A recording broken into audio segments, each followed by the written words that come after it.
Hema committee റിപ്പോർട്ടിലെ അന്വേഷണവുമായി ബന്ധപ്പെട്ട് മറ്റൊരു നടി കൂടി സുപ്രീം കോടതിയെ സമീപിച്ചു.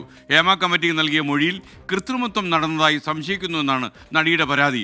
അന്വേഷണത്തിനെതിരായ ഹർജികൾ സുപ്രീം കോടതി നാളെ പരിഗണിക്കാനിരിക്കുകയാണ്. ഒരു പുതിയ നീക്കം. ഹർജികൾക്കെതിരെ വനിതാ കമ്മീഷൻ വീണ്ടും സത്യവാങ്മൂലം നൽകി. ആർ അച്യുതൻ ഡൽഹിയിൽ നിന്നും ടെലിഫോണിൽ ചേരുന്നു. അച്യുതൻ, പ്രൈം ടൈമിലേക്ക് സ്വാഗതം. എന്താണ് നമുക്ക് ലഭിക്കുന്ന വിവരം? ഈ ഹേമ കമ്മിറ്റി റിപ്പോർട്ടിന്മേൽ അന്വേഷണം നടത്താനുള്ള ഉത്തരവ്, ഹൈക്കോടതി ഉത്തരവ് ചോദ്യം ചെയ്തുള്ള ഹർജികൾ നാളെ സുപ്രീം കോടതി പരിഗണിക്കാനിരിക്കെയാണ് വീണ്ടും ഒരു നടി കൂടി ഇപ്പോൾ സുപ്രീം കോടതിയെ സമീപിച്ചിരിക്കുന്നത്. നടി ഹർജിയിൽ അപേക്ഷയിൽ ചൂണ്ടിക്കാട്ടിയിരിക്കുന്ന കാര്യങ്ങൾ എന്നുള്ളത് ഈ ഹേമ കമ്മിറ്റിക്ക് നൽകിയ മൊഴിയിൽ ഒരു കൃത്രിമത്വം നടന്നതായി സംശയിക്കുന്നു എന്ന് നടി ആരോപിക്കുന്നുണ്ട്. മാത്രമല്ല, ഈ വിഷയവുമായി ബന്ധപ്പെട്ട അന്വേഷണത്തിൽ SIT തന്നെ ഇതുവരെയും സമീപിച്ചിട്ടില്ല എന്നും നടി വ്യക്തമാക്കുന്നു.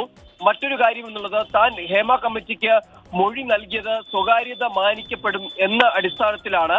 പക്ഷേ ഈ അന്വേഷണവുമായി മുന്നോട്ട് പോയാൽ അത് ലംഘിക്കുന്ന തരത്തിലാകും എന്നതും ചൂണ്ടിക്കാട്ടുന്നുണ്ട്. എന്തായാലും ഇതിനു മുൻപും മറ്റൊരു നടിയും ഇതിനുമായിട്ടുള്ള വിനിമയ ബന്ധം വിച്ഛേദിക്കപ്പെട്ടു എന്ന് തോന്നുന്നു.